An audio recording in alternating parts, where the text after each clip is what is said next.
Bismillahirrahmanirrahim. Wa ma'ajalaka an qaumika ya Musa. Jadi ceritanya kan Allah menjanjikan kepada Nabi Musa untuk menemui Allah maksudnya, untuk menurunkan Taurat kepada beliau selama 30 malam. Jadi Allah menjanjikan begitu untuk memberikan Taurat itu nanti secara bertahap selama 30 malam. Nah, pada saat itu kan setelah Nabi Musa berjalan, yang kemarin kita sudah sampaikan itu, membawa Bani Israil untuk menghindari Fir'aun, pergi dari Mesir itu.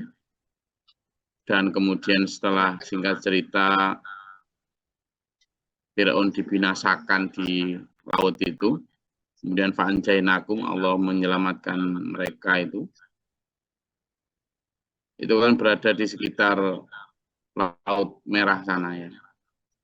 Nah, ketika mereka sudah sampai di satu kaum yang tetap menyembah berhala, itu kan mereka minta agar seperti dalam surat Al-A'raf itu disampaikan di surat Al-A'raf ayat 138 sampai 139. Di sana disebutkan ketika itu masih dalam perjalanan itu. Jadi dalam perjalanan setelah Fir'aun ditenggelamkan itu masih jalan terus kan menuju tanah yang dijanjikan itu. Nah, ketika mereka sampai di satu kaum yang kaumnya itu menyembah berhala, lalu si Bani Israel berkata, Musa, tolonglah buatkanlah kami Tuhan kayak Tuhannya mereka itu loh. Gitu. Jadi mereka merasa mungkin Tuhannya Nabi Musa itu absurd. Absurd apa? Tidak bisa dilihat, tidak bisa diraba, tidak konkret gitu loh. Nah, orang Bani Israel kan memangnya orangnya logis-logis ya. Selain cerdas itu orangnya logis. Artinya logis itu ya berpikir, bertindak itu berdasarkan data-data empirik lah kalau kayak gitu. Ilmiah lah gitu. Nah, Tuhannya Nabi Musa itu kan nggak ilmiah. Karena nggak bisa dibuktikan secara empirik. Nah, maka orang-orang Bani Israel yang terkenal ilmiah ini coba tombok bikinkan apa? Tuhan yang kayak dia gitu loh. Kata Nabi Musa, kalian ini benar-benar bodoh. Itu orang-orang itu sudah dihancurkan oleh kepercayaan mereka dan sia-sia yang mereka kerjakan. Loh, kok kamu mau niru mereka itu? Nah, itu. Itu diceritakan di surat Al-A'raf dulu. Ayat 138 sampai 139. Coba dibuka coba. Al-A'raf ayat 138 139. A'udzubillahi minasyaitonirrajim. Bismillahirrahmanirrahim. Dan kami selamatkan Bani Israel menyeberangi laut itu. Bagian utara dari Laut Merah. Ketika mereka sampai kepada satu kaum yang tetap menyembah berhala, mereka Bani Israel berkata, "Wahai Musa, buatlah untuk kami sebuah Tuhan atau berhala." Bagaimana mereka mempunyai beberapa Tuhan atau Musa menjawab, "Sungguh kamu orang-orang yang bodoh." Yang 139, sesungguhnya mereka akan dihancurkan oleh kepercayaan yang dianutnya dan akan sia-sia apa yang telah mereka kerjakan. Shadaqallahul adzim. Nah, sudah diceritakan begitu, tapi ya masih ada di dalam pikirannya. Karena memang di tengah umatnya itu kan ada yang namanya Samiri tadi ya. Yang memang sejak dulu terobsesi untuk membuat patung sapi itu. Maka di ayat sebelumnya juga diceritakan tentang bahwa Nabi Musa akan diberikan Taurat. Nah, di Taurat ini Allah sudah menjanjikan bahwa Allah menjanjikan akan memberikan kepada Nabi Musa 30 hari. Kemudian menambahkannya lagi 10 hari sehingga sempurna menjadi 40 hari. Yaitu saat itu Nabi Musa selama 40 hari itu hampir puasa siang malam itu.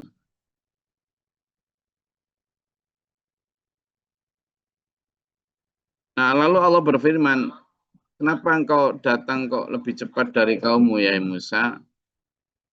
Artinya mereka ini sedang mereka ini dalam perjalanan ya. Lalu datang dan beristirahat di sebuah daerah di dekat Bukit Tursina di situ. Dan aku, kata Nabi Musa, segera datang kepadamu ya Tuhanku agar engkau ridho kepadaku, agar engkau bertambah ridho kepadaku.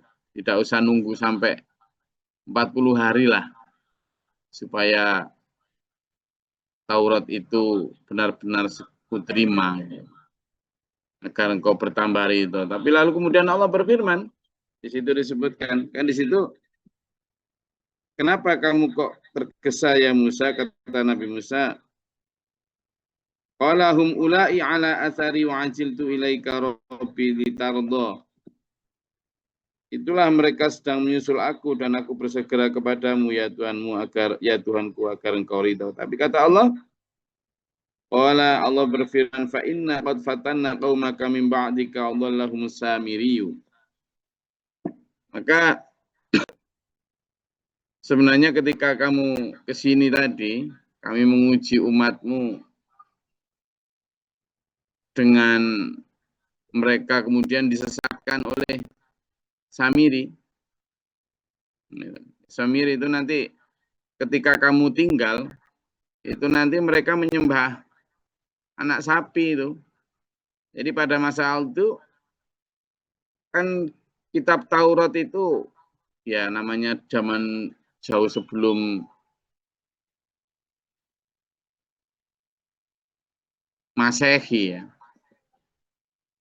Jadi kertas mungkin juga masih sangat sederhana sehingga pada masa itu Allah memberikan Taurat itu dalam lembaran-lembaran yang ada yang menyatakan dalam pahatan batu ya. Jadi pahatan batu itu. Sebagaimana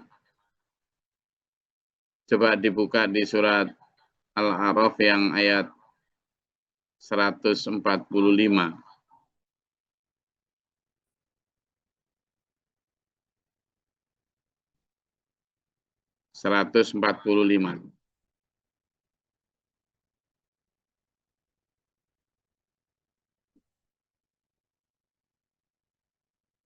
Sudah? Nggih, izin guys. A'udzubillahi minasyaitonirrajim. Bismillahirrahmanirrahim. Dan telah kami tuliskan untuk Musa pada lauh-lauh atau Taurat segala sesuatu sebagai pelajaran dan penjelasan untuk segala hal. Maka kami berfirman, berpegang teguhlah kepadanya dan suruhlah kaummu berpegang kepadanya dengan sebaik-baiknya. Aku akan memperlihatkan kepadamu negeri orang-orang fasik. Shadaqallahul adzim. Jadi di situ dijelaskan bahwa udah ada janji dari Allah itu. Di sini kan kenapa kata Nabi Musa ketika Samiri, kemarin sudah saya ceritakan ya, siapa Samiri itu. Samiri adalah orang yang sebenarnya juga diberi kelebihan oleh Allah ya, berupa kemampuan untuk melihat apa yang tidak dilihat orang. Antara lain adalah dia bisa melihat malaikat Jibril mendampingi eksodusnya Bani Israel dari Mesir itu. Yang semua orang tidak melihat, tapi dia melihat. Nah, Samiri inilah yang kemudian selalu dengan tekad bulat itu memprovokasi Bani Israel agar mau membuat satu Tuhan yang lebih empirik, Tuhan yang lebih ilmiah, yang bisa diraba. Ini si Samiri ini, nama orang ini. Maka ketika Allah berfirman begitu, memberitahu, faraja'a Musa ila qaumihi ghadbana asifan. Muarah Nabi Musa itu. Datang kembali ke kaumnya dengan marah sekali, dengan sangat sekali, apalagi menyaksikan benar-benar ada Tuhan sapi di situ. Wala berkata Nabi Musa, ya qaumi alam ya'idkum rabbukum wa'dan hasanan. Kaumku, bukankah sudah dijanjikan oleh Tuhanmu kepada kalian dengan janji yang sangat baik, dengan janji yang jauh lebih baik dari ini, meskipun kamu diajak menyembah kepada hal yang gaib tidak tampak, tapi sudah ada janji tuh. Dan janji Allah tidak hanya dibuktikan nanti di akhirat, sudah sekarang loh. Kamu minta makanan, dikasih makanan dari langit, ya toh? Kamu minta diselamatkan dari Fir'aun, diselamatkan. Kurang apa kamu itu? Sedih banget Nabi Musa itu. Afadhala alaikumul ahdu am aradtum ayyahilla alaikum ghadabum min rabbikum. Atau kamu memang sengaja tuh. Kamu merasa janji Allah itu terlalu lama, masih lama nanti gitu tak? Termasuk tanah yang dijanjikan. Kan memang perjalanan dari Mesir ke Palestina itu kan peta zaman dulu kan beda ya dengan peta sekarang.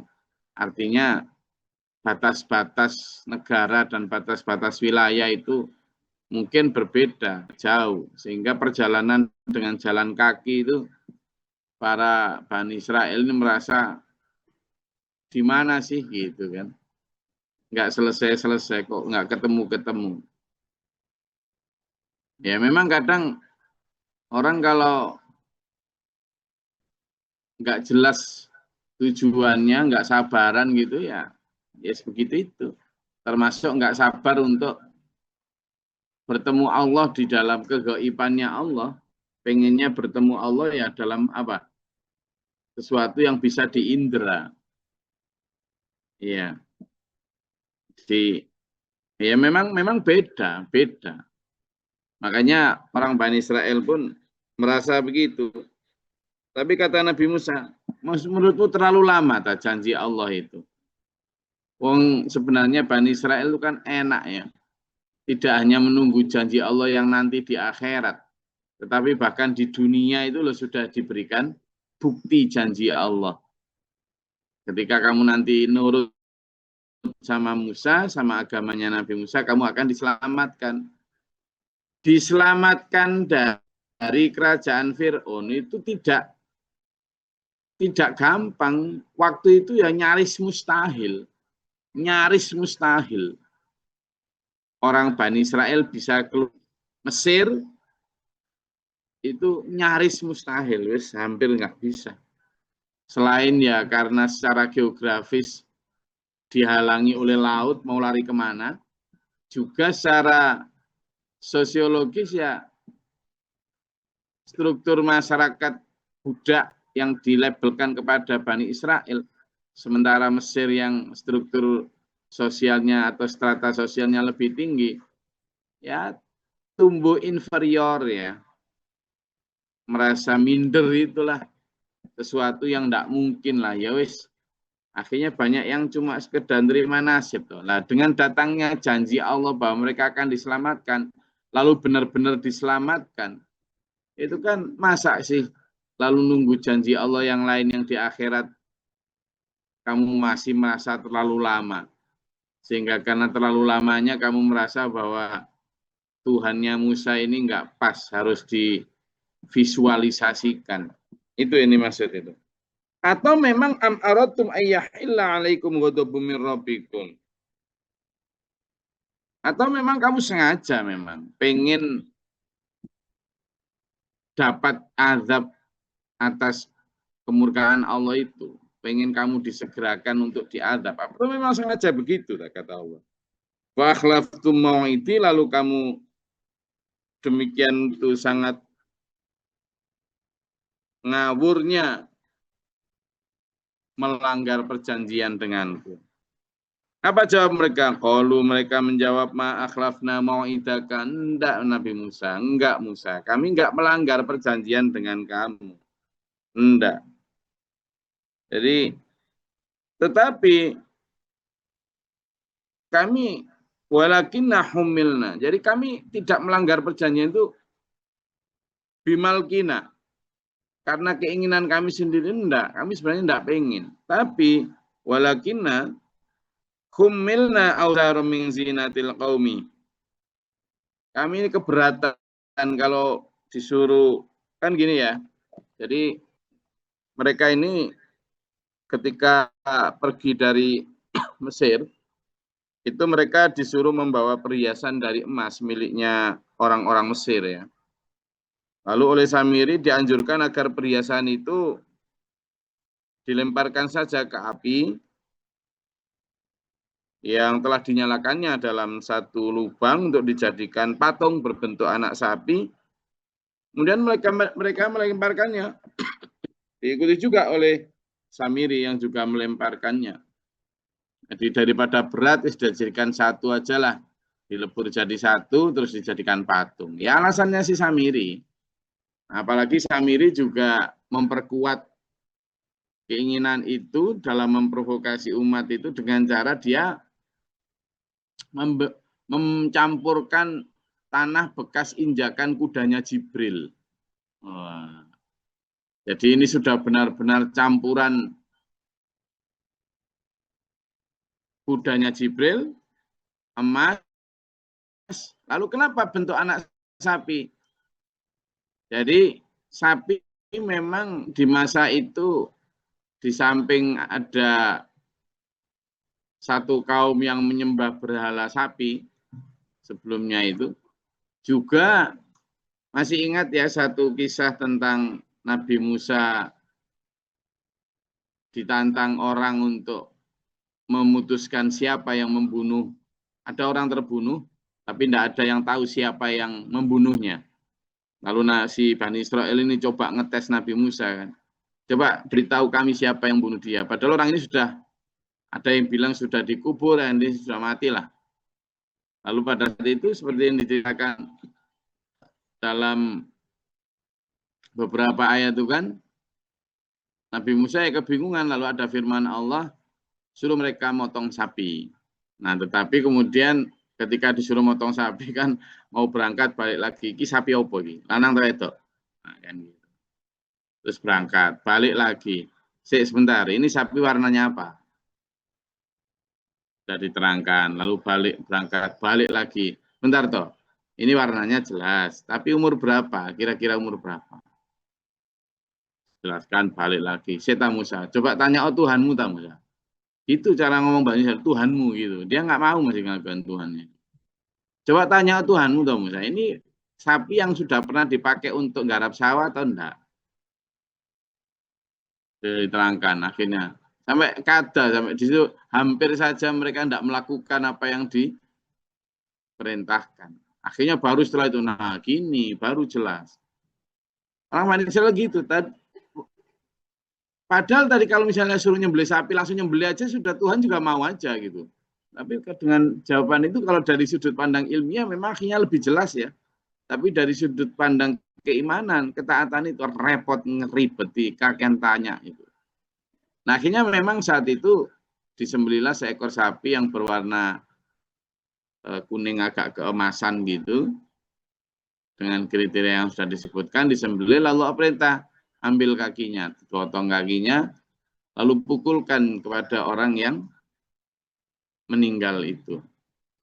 Itu perintah Allah, bukan kok Nabi Musa terus tahu, oh ini harus pakai sapi, enggak, itu Allah ya.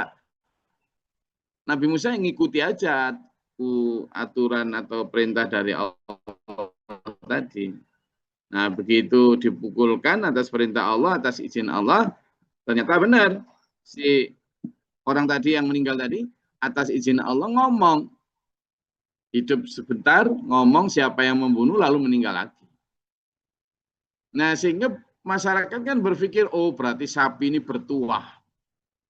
Oh, berarti sapi ini bertuah. Jadi kalau misalnya mau membuat patung ya patung sapi. Dari apa? Dari emas. Karena memang warnanya keemasan saat itu yang disuruh bunuh. Ya kan? Apalagi dicampur dengan jejak kaki Jibril. Ya sudah. Nah itu. Maka faqadhafnaha fakadzalika al-qasamiriyu. Gitu loh Nabi Musa ceritanya. Jadi akhirnya kami ya melemparkan semua perhiasan tadi untuk dijadikan patung. Apalagi fa'akhraja lahum ijlan jasadan. Ya kan? Kemudian keluarlah lahum ijlan jasadan dari lubang yang bikin anak patung sapi. Apalagi juga lahu khuwarun. Kemudian sapi itu bisa bersuara. Nah ini katanya sapi bisa bersuara. Kalau kita lihat di surat Al-A'raf ya yang sudah kita pelajari itu, di surat Al-A'raf ayat 148 itu kan dijelaskan bahwa ini kisahnya hampir sama dengan dia. Di Al-A'raf yang 148 itu dijelaskan bahwa sebenarnya yang didengar suara itu mereka membuat patung anak sapi, tapi para mufassir berpendapat bahwa patung sapi itu tetap patung tidak bernyawa. Suara yang seperti suara itu hanyalah disebabkan oleh angin yang masuk ke dalam rongga. Kan patungnya itu dalamnya ada rongganya gitu. Lalu angin yang masuk ke dalam rongga itu dengan teknik yang dikenal oleh Samiri. Nah, Samiri ini pintar. Jadi nanti sapinya itu dihadapkan ke arah angin yang kemana gitu kan. Misalnya anginnya dari sana, terus dari lubang hidungnya sapi sama telinganya itu dihadapkan agak ke sana dikit. Nah, dengan gitu kemudian keluar sampai ke belakang, ya kayak model suling gitu, tapi dalam bentuk sapi itu, kemudian bisa menghasilkan suara. Jadi tekniknya itu, tapi orang Samiri sudah kadung mengagungkan itu, nganggapnya sapinya yang bersuara. Nah, sebagian mufasir juga ada yang mengatakan bahwa patung itu dibuat kemudian menjadi tubuh yang bernyawa dan membuat suara sapi. Gitu ya. Jadi dari situ kemudian mereka berkata, faqalu mereka berkata, hadza ilahukum wa ilahu Musa fanasya. Katanya kemudian si siapa? Samiri ini berkata, inilah Tuhanmu dan Tuhannya Musa, tapi dia Musa telah lupa. Katanya sapi itu bicara begitu. Itu. Musa itu lupa itu bahwa sebenarnya Tuhan yang layak disembah ini ya sapi ini. Nah, karena suara itu keluar dari sapi, ya sudah makin yakinlah itu, ya kan? Jadi ini ceritanya itu ada orang lagi bersih-bersih makam, gitu kan, di balik rerumbunan gitu, sendirian dia. Lalu ada orang datang mau lewat makam situ, tapi karena pengen permisi, assalamualaikum, gitu. Nah yang dari balik rerumbunan tadi, waalaikumsalam, ya lari lah orang itu tadi. Loh kok makam jawab, padahal tadi orang yang sembunyi di balik rerumbunan lagi bersihin rumput. Karena lari, nggak ada orang, terus yang dari lembunan rumput berdiri. Loh, kok nggak ada orang? Siapa yang salam tadi? Lari juga dia. Nah ini Bani Israel. Jadi sebenarnya ya nggak, ya itulah. Sama dengan orang sekarang katanya keris bisa bicara lah. Apalagi pohon bisa apalah.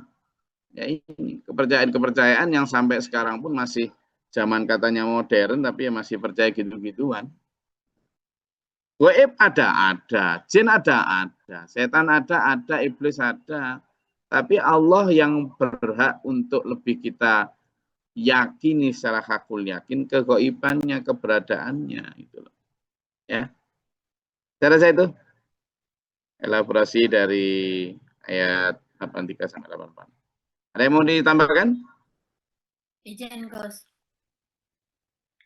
Ya. Tentang ayat ini, yang saya dapatkan itu bahwa Samiri itu provokatornya gitu nggih, Gus. Kemudian kenapa mereka percaya dengan Samiri ini? Thank you, Gus. Jadi sudah sejak dulu sampai hari ini ya Bu Dia. Yang namanya dalam struktur masyarakat itu kan ya selalu ada orang yang menonjol lah, ya kan?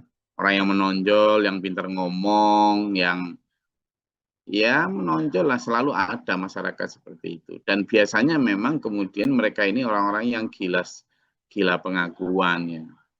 Gila pengakuan dan sebagainya. Mungkin Samiri juga di masa Nabi Musa itu banyak loh Bu ya. Kayak misalnya diterangkan ada Wali Bal'am itu ya. Kan juga seorang yang ahli ibadah banget.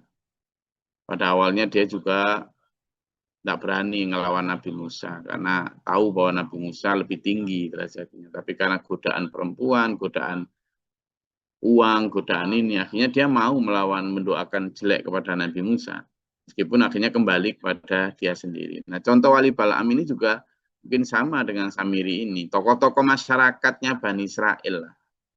Di orang-orang yang dianggap hebat, dituakan, atau entah itu secara fisik, entah secara harta, entah secara ilmu, itu selalu ada. Dan Samiri satu di antaranya. Jadi kenapa mereka menggugunya? Nah, menggugu itu apa ya?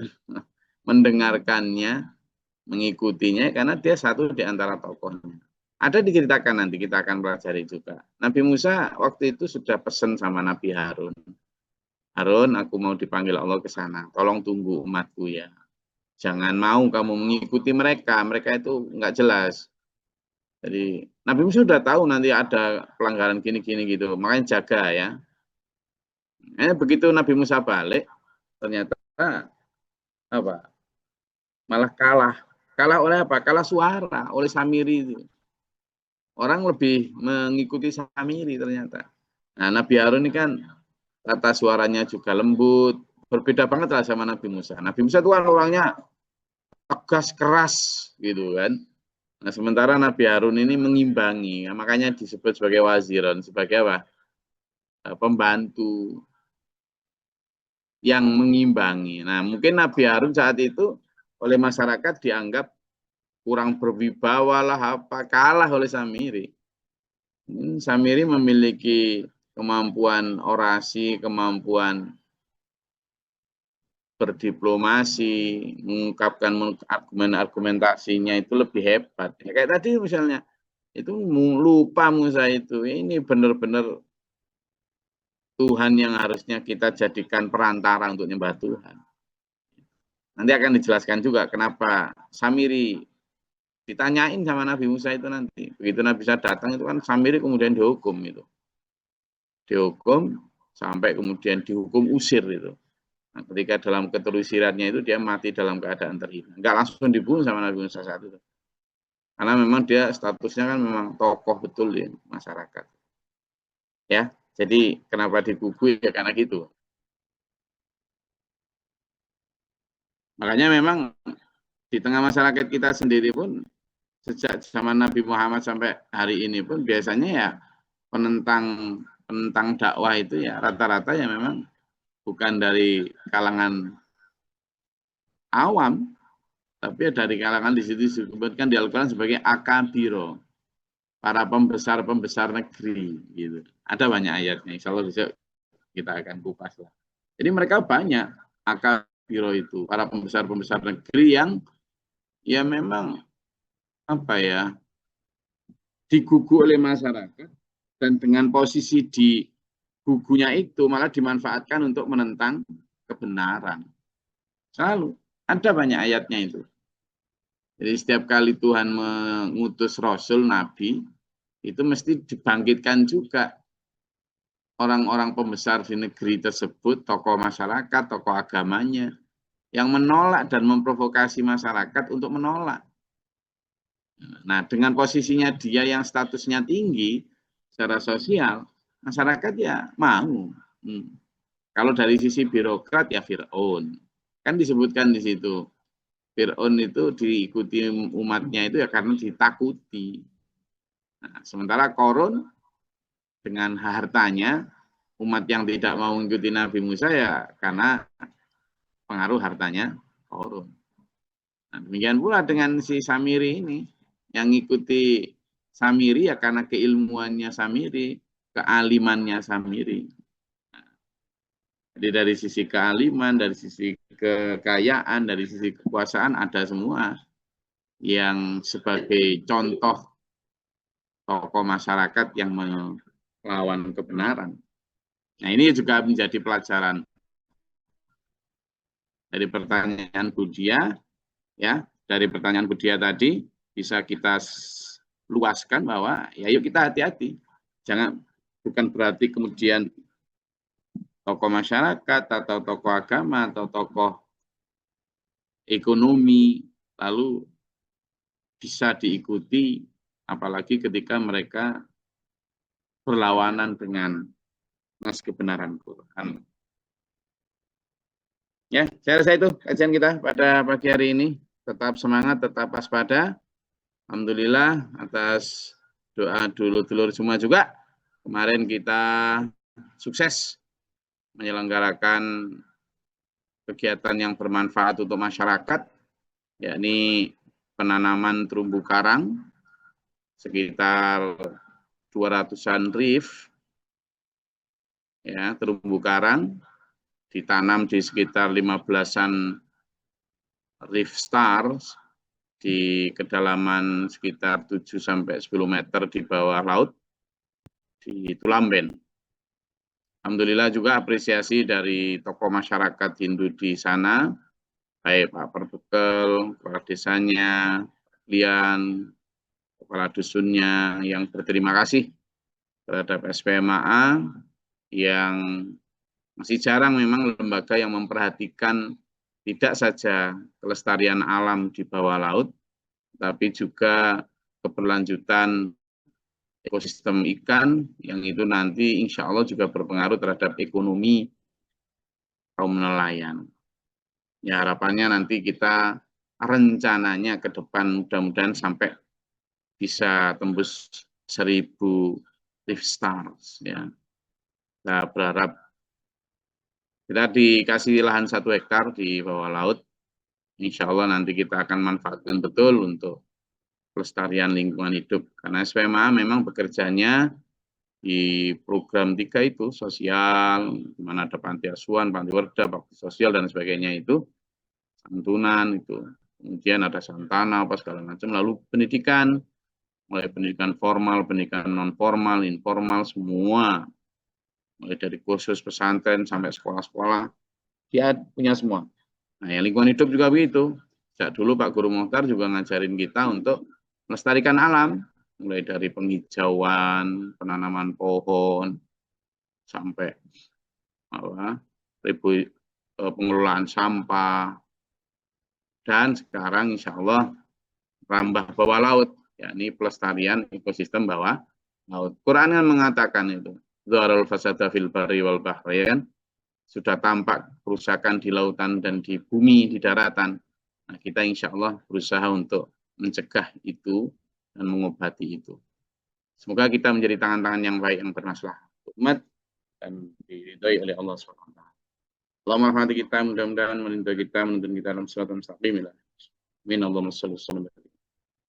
Allahumma qil lil mu'minina wal mu'minat wal muslimin wal muslimat. Allahumma ahdina fi man hadaita wa afina fi man afait. وبارك لنا فيما أعطيت وقنا شر ما قضيت فإنك تقضي ولا يقضى عليك وإنك تذل من بارك ربنا وتعالى. اللهم ادفعنا البلاء والوباء قد نستنا من جن شيطان كفار ربنا نجينا ربنا ولا تجعلنا ظالمين. ربنا من فاكتبنا مع الشاهدين ربنا لا تزغ قلوبنا بعد إذ هديتنا وهب لنا وارحمنا أنت مولانا فانصرنا كفينا اللهم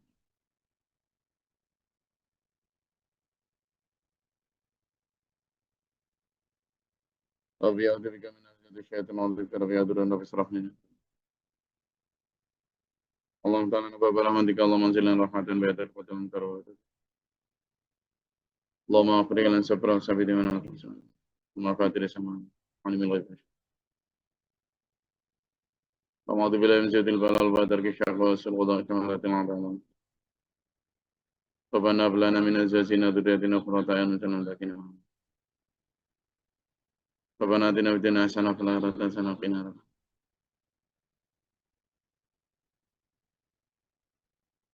Bismillahirrahmanirrahim.